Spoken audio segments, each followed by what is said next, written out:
Krishna everyone, कैसे हैं आप सभी। Good morning. तो आज है एकादशी, आंवला की एकादशी है और रंग भरी एकादशी भी बोला जाता है। तो आज तो हमारा व्रत है और शाम को है बहुत ही प्यारी चीज़ और वहाँ मैं जाऊँगी और मैं बहुत एक्साइटेड हूँ। तभी मैंने ये वाला सूट पहना है।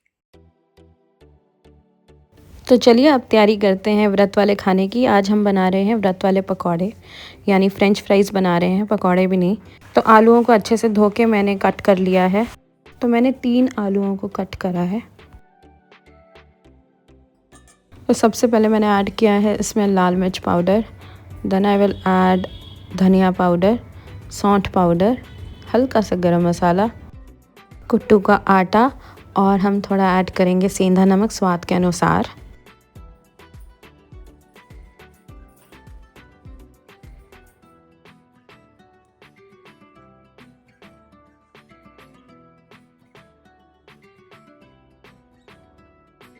फिर इसमें हल्का सा पानी स्प्रिंकल करने के बाद मैं अच्छे से मिक्स करके इसका एक बैटर बना लूँगी। फिर एक कढ़ाई में ऑयल ऐड करके, सनफ्लावर ऑयल ऐड करके हम लोग इसको तल लेंगे। और अभी हम साइड में घी ऐड करके एक कढ़ाई में मूंगफली गिरी जो होती है ना, उसको भी रोस्ट कर रहे हैं, क्योंकि ये तो व्रत में खा सकते हैं। अच्छे से इसको रोस्ट करेंगे घी में। और फिर उसके बाद हल्का सा नमक स्प्रिंकल करके, जो सेंधा नमक होता है उसको स्प्रिंकल करके एक प्लेट में रखेंगे अच्छे से। और कुट्टू के आटे के फ्राइज़ भी बन के रेडी हो चुके हैं। इसके ऊपर हल्का सा चाट मसाला अगर आप चाहें तो स्प्रिंकल कर सकते हैं। हम दही के साथ भोग लगाने लगे हैं।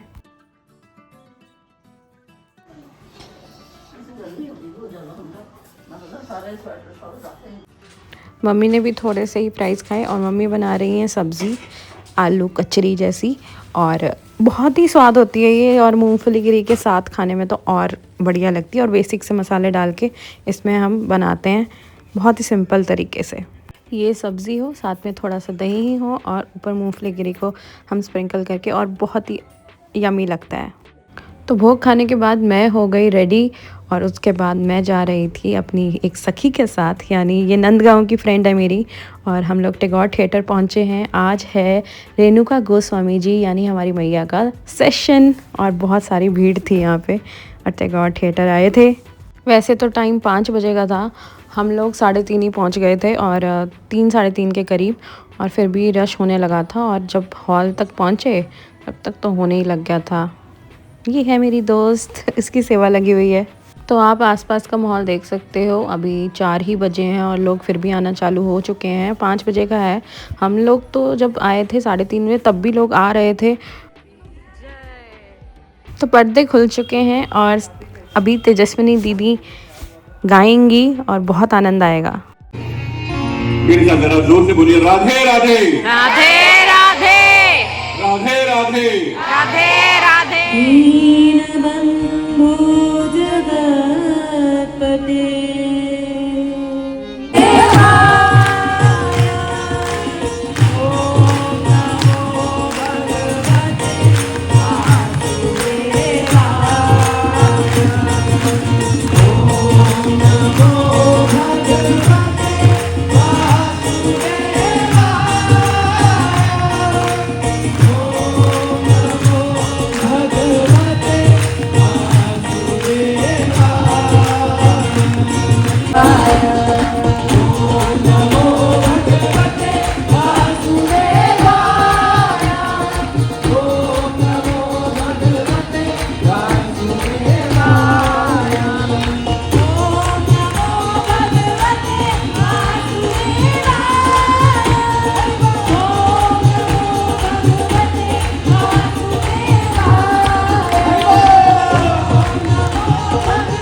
राधे राधे।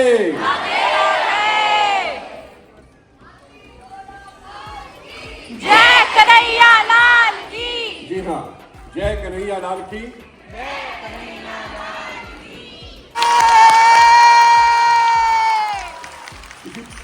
किसी परिचय की मोहताज नहीं है, परंतु फिर भी उन व्यक्तियों के लिए जो शायद आज पहली बार यहाँ पर पहुंचे हैं, मैं थोड़ा सा परिचय बताना चाहूंगा उस महान विभूति का। अभी आपने तेजस्विनी जी को सुना यहाँ पर, उनकी छोटी बहन अब आ रही है मंच पर। आप हैं जो कि निमाई पाठशाला के संस्थापक हैं, जो निमाई पाठशाला एक ऑनलाइन आध्यात्मिक विद्यालय है जहां प्राचीन वैदिक ज्ञान को सरल तरीके से सिखाया जाता है। गौ सेवा, साप्ताहिक कीर्तन, जरूरतमंद बच्चों की पढ़ाई, यमुना सफाई अभियान और भारत में आध्यात्मिक शिविर जैसे कई सेवा कार्य भी करती है। उनके कार्यों में योग, ध्यान और भारतीय संस्कृति का सुंदर संगम है। गोस्वामी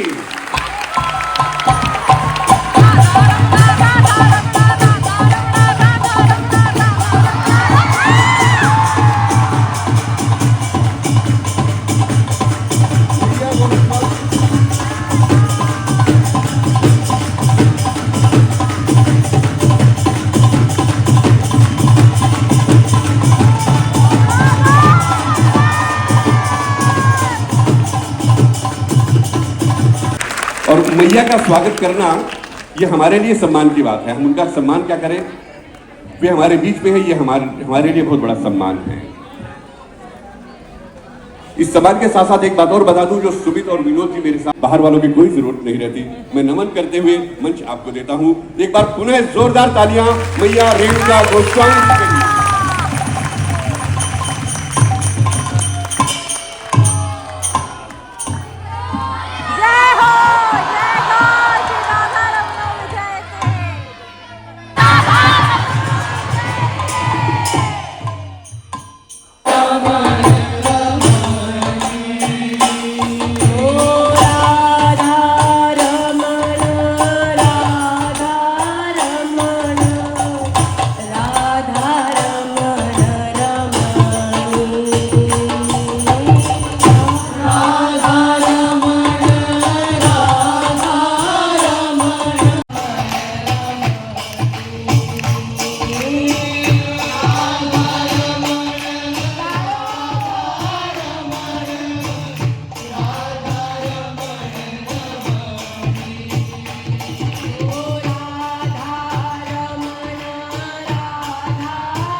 भगवन ममापि दुर्दैवमी दृश्मिहा जनुनानुराग।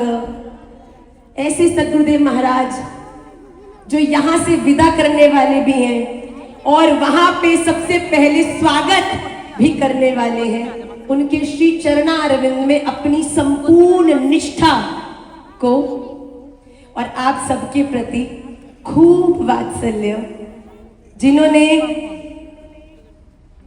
इस मैया को इतना प्रेम दिया कि आपके प्रेम के कारण राधा रमन ने रीझ कर हमसे सेवा स्वीकार करी।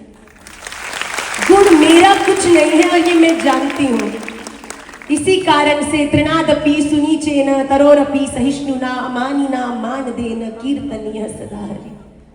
आप सबके प्रेम के कारण जिससे राधा रमन लाल को हमारी सेवा पसंद आ रही है, आप सबके श्री चरणों में अपने दंडवत दंडवत दंडवत प्रणाम को करती हुई आई है।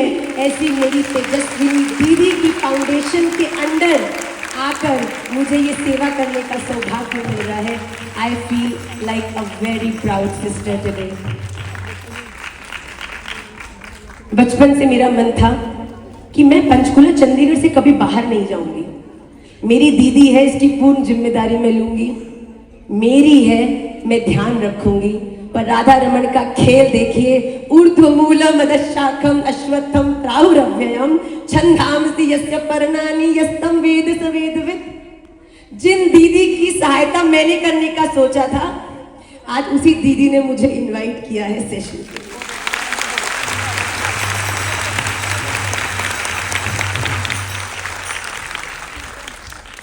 प्रयास करके तो देखो, राधा रमन लाल चमत्कार करने में देर नहीं लगाते भैया। कब से आपको बुला रहा हूं, आप सुनते नहीं हैं। कहते क्षमा करिएगा, मुझे तो सुना ही नहीं कि आप मुझे बुला भी रही हैं। जी कहिए। तो राजा यदु ने पूछा, आप मुझे बताइए कि आपकी इस मस्ती का कारण क्या है। मैं बड़ा हैरान हूं, बड़ा परेशान हूं, बड़ा शॉक्ड हूं। क्यों? मेरे पास माला, मेरे पास राज्य, मेरे पास धन, मेरे पास दौलत, यश, नौकर, हर तरह का सुख मेरे पास है, पर इन सब के होने के बाद भी मैं दुखी हूं। आपके पास तो एक सास लंगोटी भी नहीं है, फटी हुई लंगोटी पहन के आप डोल रहे हो। ये तो बताओ, कुछ ना होते हुए, फकीर होते हुए भी आपके पास ये मुस्कुराहट और आनंद कैसे है? भगवान दत्तात्रेय ने देखा और मुस्कुराया। भगवान दत्तात्रेय कहते हैं, आप जानना चाहते हैं मेरे जीवन की इस आनंद का रहस्य क्या है? क्या आप लोग जानना चाहते हैं? जानना चाहते हैं? जब भगवान दत्तात्रेय ने राजा यदु को इस बात का उल्लेख किया, राजा यदु के तोते उड़ गए। भगवान दत्तात्रेय ने कहा, आप जानते हो मेरे पूरे जीवन में मैंने एक बड़ा श्रेष्ठ ज्ञान हासिल किया है, जिसके कारण मैं हर समय मौज में रहता हूं। राजा यदु कहते, बताइए, मैं जानना चाहता हूं, मैं भी उस आनंद को अपने जीवन में उतारना चाहता हूं, मुझे बताइए। तो उन्होंने कहा, आप जानते हैं मैंने अपने जीवन में 24 गुरु बनाए हैं। अब आप बात बड़ी समझिएगा, 24 शिक्षा गुरु बनाए हैं। एक वैष्णव के जीवन में दीक्षा गुरु केवल एक होते हैं, जिनके संग आपका संबंध, जो आपका संबंध भगवान से बनाते हैं दीक्षा मंत्र प्रदान करके। जैसे कि विवाह के समय पर एक पंडित जी होते हैं जो बैठकर यज्ञ कराते हैं और लड़का लड़की में मंत्र पढ़ के उनके फेरे कराते हैं, और फेरों के बाद वो पति पत्नी हो जाते हैं। उसी प्रकार वो भगवान है और आप भक्त हो, वो आपके हैं और आप उनके हो। ये केवल बोलने की बात नहीं है, ये सिद्ध तो तभी होता है जब सद्गुरुदेव महाराज बैठकर आपके कान में गुरु मंत्र प्रदान करके आपका संबंध ठाकुर जी से बनाते हैं। ना कुछ सीखा है, और वो व्यक्ति जरूरी नहीं है कोई बहुत श्रेष्ठ हो, ये बच्चा भी हो सकता है। इस जीवन में आपके घर में सहज काम करने वाली बाई भी हो सकती है, आपके हाथ में पकड़ा हुआ ये माइक भी आपका शिक्षा गुरु है। ऐसे भगवान दत्तात्रेय ने कहा, मैंने पूरे ब्रह्मांड में घूम घूम के ऐसे 24 शिक्षा गुरु बनाए, जिन्होंने मुझे बहुत अद्भुत ज्ञान दिया। पृथ्वी, वायु, आकाश, मापो, अग्निश, चंद्रमा, रवि, कपोतो, अजगर, सिंधु, पतंगो, मधुकृत गजः, मधुहा, हरिणो, मीनः, पिंगला, कुरुरोर्भक। साची कहती हूं, आप राधा रमन को नहीं बल्कि मेरे राधा रमन लाल आपको पकड़ लेंगे। भक्त विठल, भक्त पुंडलीक जी के पास विठल आए हैं।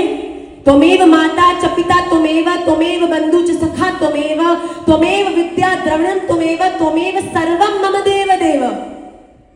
अपने माता पिता के चरणारविंद की सेवा कर रहे थे, दरवाजा खटखटाया। कौन? अरे मैं।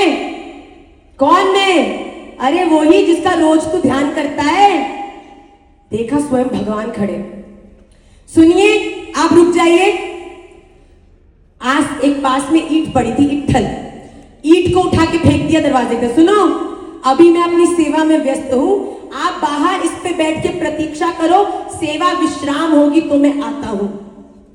भगवान पुंडलीक जी की प्रतीक्षा करते करते, इट्ठल पर बैठे बैठे प्रतीक्षा में भैया विट्ठल है गए। पुंडलीक जी कहीं नहीं गए, भगवान विठ्ठल पुंडलीक के पास आए। विठ्ठल माजा माजा माजा माजा माजा, विठ्ठल माजा विठ्ठलाजा। भगवान आए तो चरणों में नाम संकीर्तन से प्रणाम करके आगे बढ़ेंगे।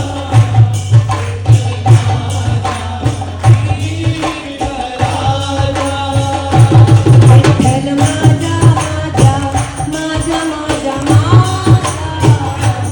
विठ्ठल माजा विठ्ठलाजा। और फिर जब जाने का समय आता है तो प्रसन्नता से आगे बढ़ जाते हो। अंतकाले च मामेव स्मरण मुक्त्वा कलेवरम यः प्रयाति समद्भावम याति नास्त्यत्र संशय। आखिरी समय में मरते दम पे अपनी सांस छोड़ते हुए चाची ताई पति पत्नी बेटा बहू याद आ गए, कितना भी भक्तिमय जीवन जिया हो पुनर्जन्म लेना पड़ेगा। अंतकाले च मामेव। पर वो व्यक्ति जो होटल की तरह इस दुनिया में रहता है, सब संबंधों को बस जितना निभाना चाहिए उतना निभा के आगे बढ़ता है, ज्यादा इमोशनली। देखिए कला ये है कि आप उपयोग सब कर रहे हो और पूरी पवित्रता से कर रहे हो, पर कर उसके लिए नहीं, कर इसके लिए रहे हो। बात केवल इतनी है। दो लोग करते बिल्कुल एक जैसी चीजें हैं, पर एक पुनर्जन्म लेता है और एक राधा रमन के चरणारविंद को प्राप्त करता है। भेद क्या है? एक ने खाना बनाया पति को खुश करने के लिए, एक ने भोग सिद्ध किया राधा रमन लाल की खुशी। कड़ी चावल वही बने हैं भैया, पर जिसने राधा रमन लाल के लिए बनाए हो। ब्रह्मा अर्पणम ब्रह्म हविर ब्रह्मा अग्नौ ब्रह्मणाहुतम ब्रह्मैव तेन गंतव्यम ब्रह्म कर्म समाधिना। जिसने बनाया राधा रमन के लिए, खिलाया राधा रमन लाल को,